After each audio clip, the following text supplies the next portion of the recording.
Let's begin with the latest updates coming in from Chennai, where last evening heavy rains wreaked havoc in the city. 3 people, unfortunately, have been electrocuted to death in the unexpected deluge due to the heavy rains. Among those dead include a 70-year-old man in Oteri. You also have a 13-year-old boy in Mylapore and a 45-year-old woman in Pulyantop.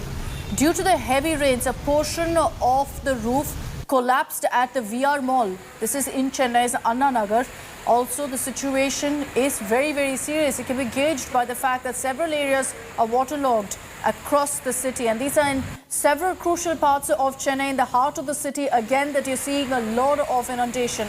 The AIADMK headquarters in Royapeta, the Rajaratnam Police Stadium, they're all key landmarks. All of them are waterlogged due to the deluge. Several areas have also witnessed heavy traffic jams, forcing the Chennai police to shut down 4 subways, which are now brimming with water. And today, Home Minister Amit Shah will be visiting Ram Janmabhoomi in Ayodhya. Ahead of his visit, Shah also took a jibe at Akhilesh Yadav, saying that the Samajwadi Party opened fire on Advani's Rath Yatra during the Ram Janmabhoomi movement. Leading the BJP's charge in the holy city of Ayodhya, the Home Minister will start his tour with the Hanuman Gadi Temple Darshan at 10:15 this morning, followed by a visit to Ram Mandir at about 10:30. He will then host BJP's first major rally in Ayodhya at the GIC grounds at 12 noon, followed by another Jan Sabha. This will be at Sant Kabir Nagar at 2 o'clock. A mega roadshow in Bareilly at 4 will be next on the Home Minister's schedule. Shah's power-packed visit will conclude after a Sangathan Baitak in Bareilly at 7.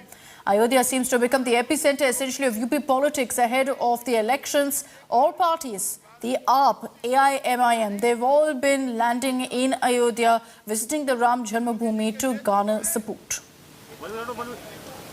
हम आंदोलन लेकर निकले थे, अयोध्या में प्रभु श्री राम का भव्य मंदिर बनाएंगे। सोमनाथ से अयोध्या तक राम यात्रा लेकर निकले थे। मुझे बताओ भाइयों बहनों माताओं युवाओं, राम सेवकों पर, कार सेवकों पर किसने गोली चलाई थी? जोर से बोलो, सपा पार्टी ने चलाई थी या नहीं चलाई थी? किसने गोली चलाई थी? किसने डंडे चलाए थे? और वो हमें ताने लगाते थे, मंदिर वहीं बनाएंगे, तिथि नहीं बताएंगे। अरे अखिलेश, जितनी ताकत है इतनी आजमा लो। अब मोदी जी ने भूमि पूजन कर दिया है, कुछ ही महीनों में आकाश को छूने वाला प्रभु श्री राम का मंदिर बनने वाला है। आप रोक नहीं सकते। The other issue that's being raised a lot this election season is Uttar Pradesh Chief Minister Yogi Adityanath saying that like Ayodhya and Varanasi, the cities of Mathura and Vrindavan in western Uttar Pradesh will also get a grand temple, and the work for the same was in progress. Ayodhya तो झांकी है, काशी मथुरा बाकी है. The old war cry, popular with several saffron organizations, is gaining pitch once again ahead of assembly elections in Uttar Pradesh. With the construction of a grand temple at Ayodhya and the inauguration of the Kashi Vishwanath corridor in Varanasi, the BJP's focus now is on Mathura, where the Mughal era Shahi Eidgah Mosque adjoins the Sri Krishna temple. Uttar Pradesh Chief Minister Yogi Adityanath has assured that Mathura and Vrindavan, the iconic birthplace of Yogeshwar Sri Krishna, will not be left behind. Kashi में भगवान विश्वनाथ का धाम भी भव्य रूप से बन रहा है, और फिर मथुरा वृंदावन कैसे छूट जाएगा? वहां पर भी काम भव्यता के साथ आगे बढ़ चुका है। हमने ब्रज तीर्थ विकास परिषद गठित करके वहां पर भी विकास कार्यों को एक नई गति देनी प्रारंभ कर दी है। Earlier, Uttar Pradesh Deputy Chief Minister Keshav Prasad Maurya had also said that preparations were underway to build a grand temple at Mathura.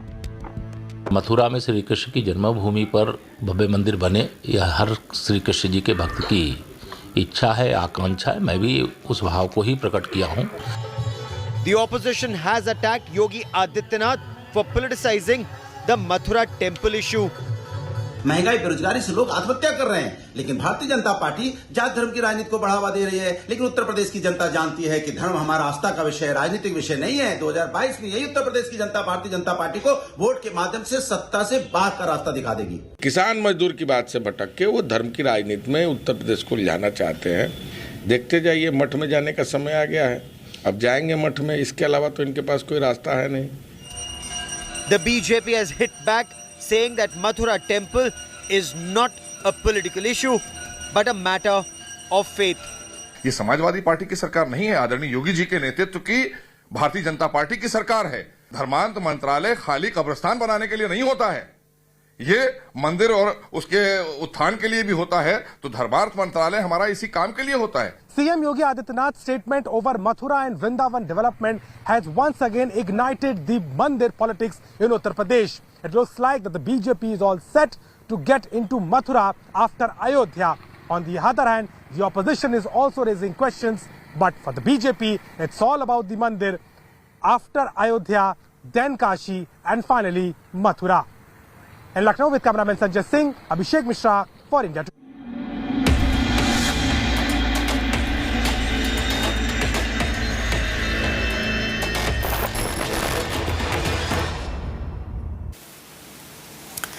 India is witnessing an Omicron surge, and as cases are rising, curbs are returning. There is one thing that's continuing unabated. There's no stopping on netas and the elections. The poll panel has said that all political parties want the Uttar Pradesh elections to happen on time with COVID protocols.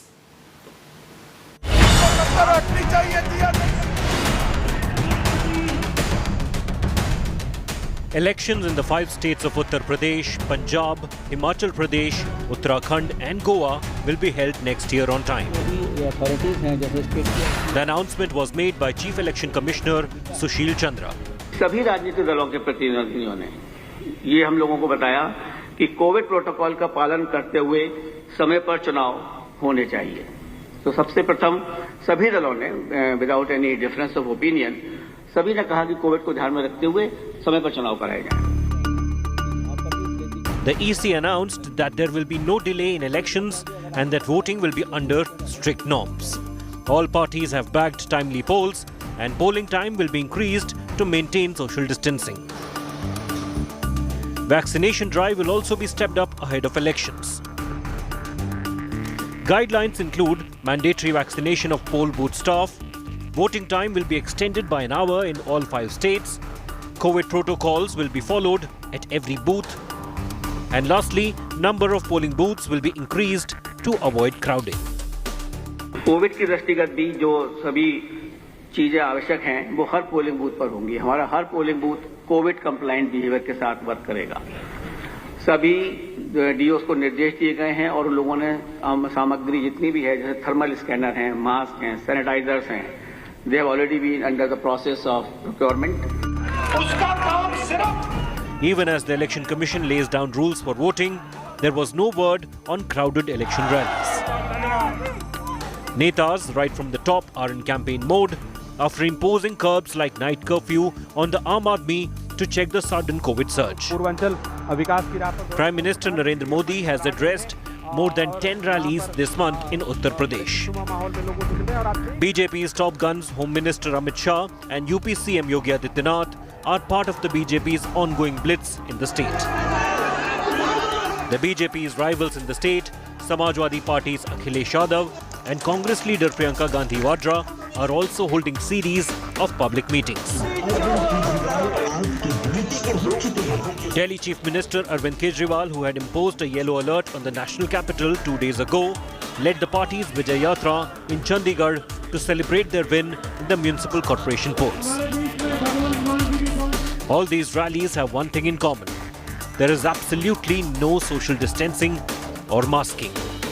West Bengal Chief Minister Mamata Banerjee refused to call off the Ganga Sagar Mela, citing the Kumbh Mela held during the second wave. We are interested for only Ganga Sagar. Ask Kumbh Mela. You don't worry for Ganga Sagar. ये हमारा नहीं है, public का है. Public और दूर दूर से जब आता है यूपी बिहार से हम रुकेगा. किसका रुकने का बात है? हम रुकेगा.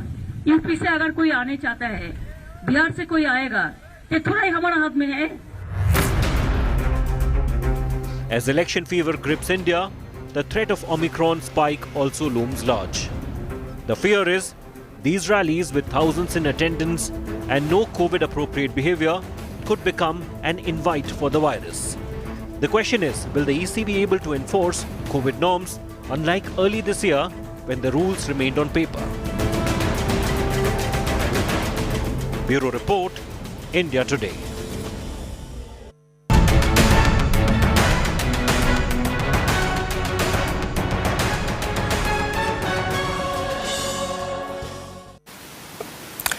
There's been another massive spike in COVID cases in the financial capital of Mumbai. The city has reported 3,671 fresh COVID cases in the last 24 hours. That's 46% higher than Wednesday.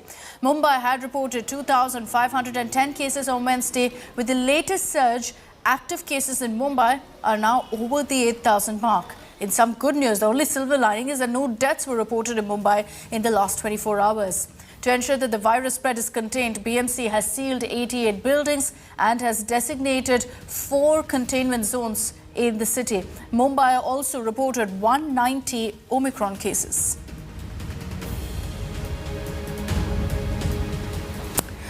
Now, the latest COVID surge has most definitely dampened New Year festivities. India overall registered 13,154 new cases. This was in the last 24 hours. The latest data will come in a few hours from now. 1,313 fresh COVID infections were recorded in Delhi in the last 24 hours, taking the total number in the national capital to 3,081. That's the highest number of COVID cases in Delhi being reported since May.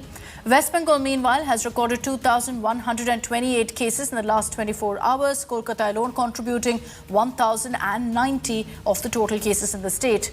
Kerala, on the other hand, has recorded 2,423 new COVID cases in the last 24 hours. The sudden spike in cases have prompted states to impose various restrictions, including night curfews. States are taking extra precautions, keeping New Year celebrations in mind. Authorities have been asked to keep a close vigil on any mass gatherings and on all social events.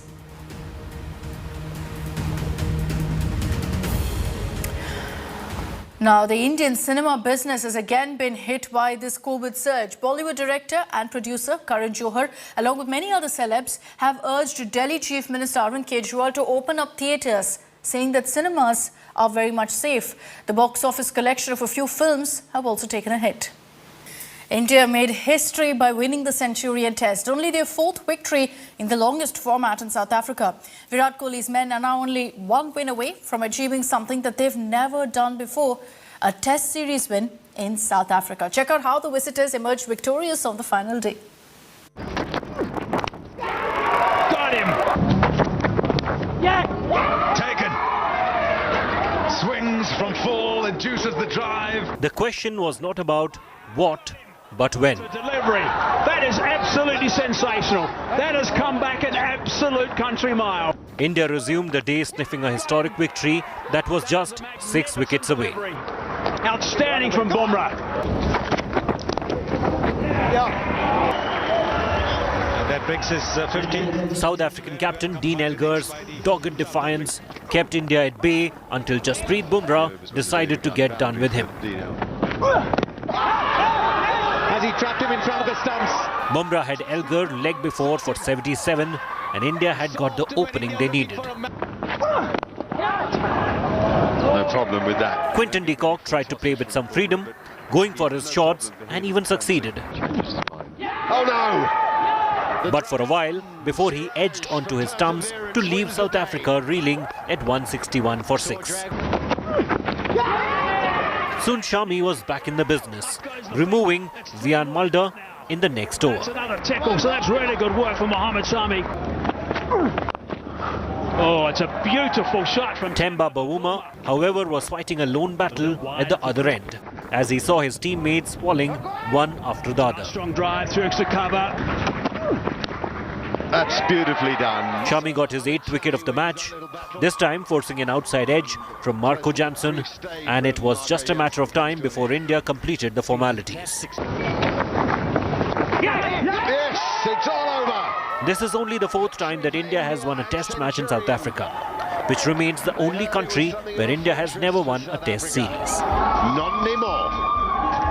Absolutely brilliant from India.